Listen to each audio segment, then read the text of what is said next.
Alright, time check. It's 12:14, 16 in the afternoon. Yes, oo. I have here, nag-interview ko sa babae nga nabitbit ni Junjun agi-agi kan sa Subo kay last night I was called Nicholas last night if nakasakay ba siya going here sa Nasipit. Then it was told me last night nga nakasakay siya ug na daw siya kuan gyud kapag sa barko nga babae nga nabiktima daw sa wala swelduhi.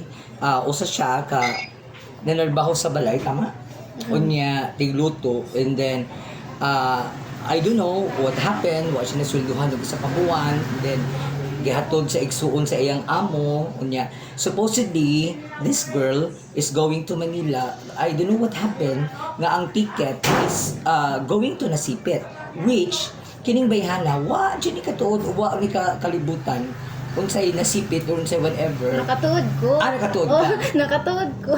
Okay, then to make the story short, going siya sa Manila pero yung ticket Nasipit. That's why nagkasabay sila ni Nicolas sa barko. So, nangutanong ko kung ga-interview ako, mangutanong medyo ko what was happened. So, moto, ilugatan siya ticket going to Nasipit. So, para ako siya masugdan anyway, mangutanong sa ko, what's your name? Renalyn Gonzaga. Gonzaga. Yeah. Renalyn, taga-asa si Renalyn? Bansalan, Davao del Sur. How old are you? 20. 20. So si Annalyn ba, nakatungtong og college? Si graduate og college? Na mag-senior high? Or? Nakagraduate of college. Wow! What Yes. course? What course? Kasi ng course oh? Di nila. Nakagraduate siya og college. Nya, nailaluan ka. Anyways, Renalyn Gonzaga daw, she is from Bansalan, Davao del Sur. Kunya, napadpad, nanginabuhi, of course, nag-greener pasture sa Cebu, and then nakatrabaho. Sa primerong buwan, naswelduhan ka. Wala. Susuma total, as ino, ginakasweldo, may kinakikwarta, nakatigong ka. Buutan imo mga amo sa part, sa man. Buotan man. Na ay benefits sa imong amo, unsa man na ay SSS kay sa mga kasambahay act na naman karon Republic Act naman siya nga once ang kasambahay na ginay SSS og health na wala. Wala. Very sad.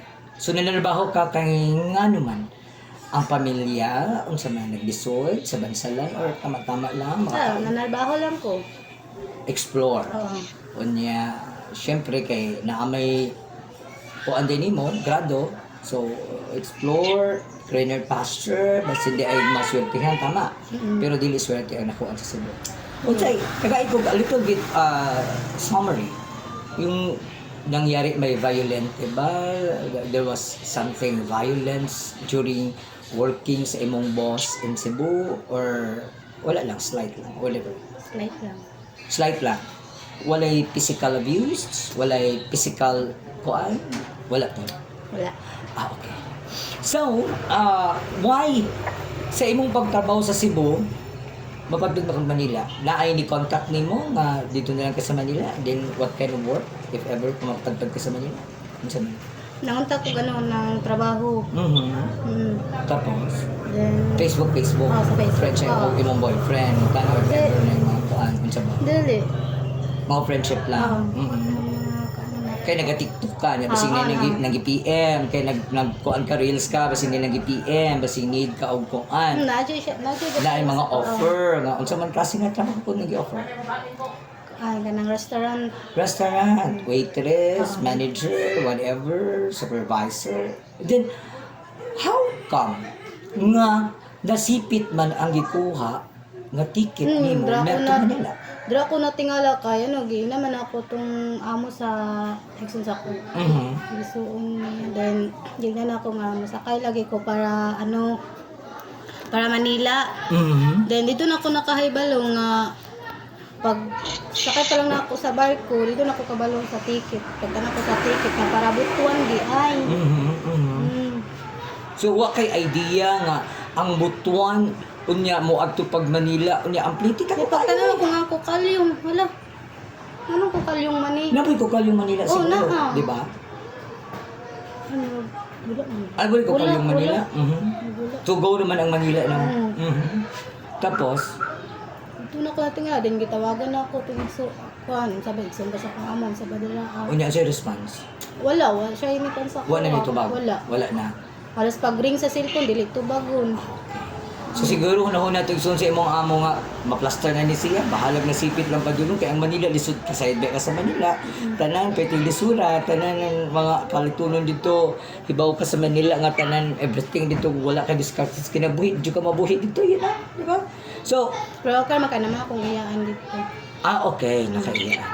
How come nga na-met up nimo akong silingan, si Junjun Nicolas, how come nga na-convince nimo nga gidala na lang ka diri sa amo ang lugar? Giunsa nimo pag-approach si Nicolas nga as what you said, kapag mo og tiheras, giunsa man nimo siya pag-approach? Dito na sa sinugdanan nga, gitamatanan na ako siya nga, te, nga, kani akong tiki.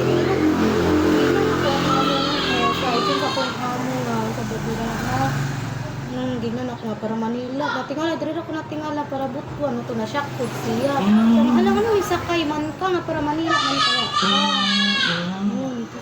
Pero lucky you are, kay mo nagbala jud kay as what you said, no physical abuse, no physical violence nga nahitabo sa imo. Good for you. At least kay kampanhon di karon sa kalisod. Pasalamat So pag-approach mo kang Nicolas nga nasipit and then hangyo ka sa iya nga pwede mo uban o tabangan ko nimo or what? Gignan na ako siya. Nya. Pinukulaban ko sa iyo. Nya. So sa panahon karon na pag mga tao nga nagpabilin nga mga maayo, na pag mga good Samaritans, kaliwala sa mga kalisod. Sabi na ako nga, wala na. Wala na dyan mo pan sa ako kay apil pamilya na ako, wala na. Hopeless na ka. As in. Nalawa ka nalawag sa mong pamilya. Ilabi na akong ate to, agawas, tangay kong para parad ako Wala. kwarta, wala. Na siguro yung something pag sa imo. Or what? Nag-rebuild ba ka? Or maldita siguro ka? Or something. Nag-stalk what? Kay matinumanon? Most of the time, since you're 20-year-old, nabilong ka sa millennial, so meaning, medyo digid maiwasan nga na agay mga inana. Wala ko sa'yo. Tama? Medyo bugay-bugay? Or Hindi mo dyan medyo... na malikayan din ako. Mm, Hindi mo dyan na malikayan. Dili makalikayan ang isa. Sayot ka mo sa katao. Anyway, ingon sila, nobody's perfect. Ang tao wala di perfecto. Dahil mga kasaypanan, depende na lang kung saan mo pagdala sa mga kasaypanan. And of course, through sa mo mga experiences, through sa mo mga kasaypanan, dapat matuto po ka, ma-learn po ka. Di ba, mahibaw po ka sa angay. Pasalamat ka. Lucky you are actually. Kaya nga no, nakatagpo ka nga taong imo nakasabay sa barko nga although problematic sa to siya but then Mga dyan akong pasalamat yun. Kung wala pa na ako na ila-ila. Magunsa na lang. kung lain pa mo na ila-ila niya sakyan sa bayan mo na giso Wala ko'y mahimo. wa kay mahimo what if Wala ko'y madaganan. mao so what if later sa part 2 na tana so nagsakay na mo sa barko nagchika na mo desisyon na ka nga magpatabang ka ang barko pa Manila is Wednesday pa man kadwa pa may nagsakay sa barko. Nagsabay nami ana. sige Nagsabay nami ana. kinsa Kinsa. Kuya Junjun mo, Oo. Kuya Nicolas. Nagsabay mo sa barko sa pagsaka sa sa hagdanan. Sa pagpila po. Pagpila. Oo. So nangutana ka kay kuan. Mo gani dapat. Kita nga mga stranger, kita gani nga mga wala ka sa atong lugar. We are keep Tana on pa ito nga asking nga mga asa ta mo niya sa Pier 1 sa Pier 1. So dito Kaya mo tungod lagi sa Kabalaka. Nabalaka ka. Or like something. Dapat din mo murag kayo. na ayon sa na.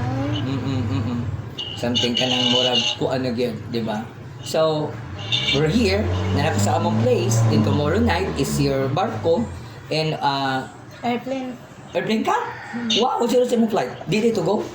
Dili. Mag-airplane ako para dali. Kinsa ikuan? Kinsa ko ticket? Nakuman daw to. Ay, siya O katong driver Sponsor. sa tights. Later, ato lang hisgutan. Okay. Oo. Dito sa barko. Buntag na, nasipit na. So, may kay wa ka taguy ato akong friend nga basing gisamukan siya or what or gipangita gid mo siya wala ka biyay sa barko. Gipangita dyan ako. Gipangita dyan ako. Gipangita dyan Oo, nimo. kay pagbaba pa lang na sa kuan sa barko kay wa naman may nagsabay og baba. Mao. So almost 10 minutes na kapsa ta. Okay. Kay part 2 ta kay para ma-post ako diri kay more than 10 minutes di naman siya mo post ko diri.